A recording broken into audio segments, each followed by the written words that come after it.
Postava krásnej a nežnej Popolušky je známa hádam vo všetkých kútoch sveta. Jej príbeh sa dostal aj do Markušovského kaštieľa. Po celý uplynulý týždeň bol kaštieľ v Markušovciach jednou veľkou rozprávkou. Hlavnou hrdinkou bola Popoluška, ktorej príbeh deťom rozprávala čarovná víla. Za 7 lúkami. No a vlastne bolo to tu v našom kaštieli, žila jedna mladúčká dievčina. Rozprávka je súčasťou celého detstva. Prostredníctvom nej sa deti učia o dobrom aj zlom, čo je správne a naopak, čo sa nesmie. Príbeh o Popoluške poznajú všetci. Popoluška bola princezna. Bola dobrá a jej sestry z macochov sa k nej zle správali. Ako to skončilo? Že princ ju zabral za ženu. Princezna, čo stratila črievičku. A ako ju potom našla? Ako sa to skončilo?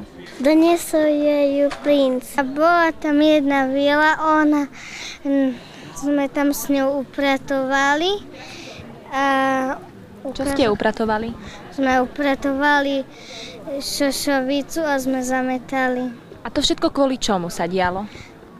Lebo tam boli zlé dievčatá, čo robili zlé Popoluške. Nápad urobiť expozíciu kaštieľa zaujímavou aj pre najmenších prostredníctvom rozprávky sa páčil aj dospelým. Ja si myslím, že to je veľmi pekné a pre detičky taká veľmi milá akcia. No však to je dobré, veľmi, že majú deti aj nejaký zažitok, aj takéto staršie deti.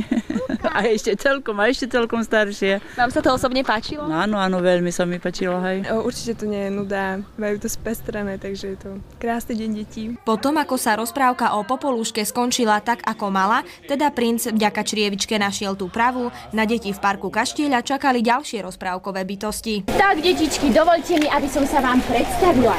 Ja som Estera Čivoknarfová. Som z 2. radu maltéskych čarodejníc 3. kategórie. A toto je môj ctený manžel Zigmund Oliver.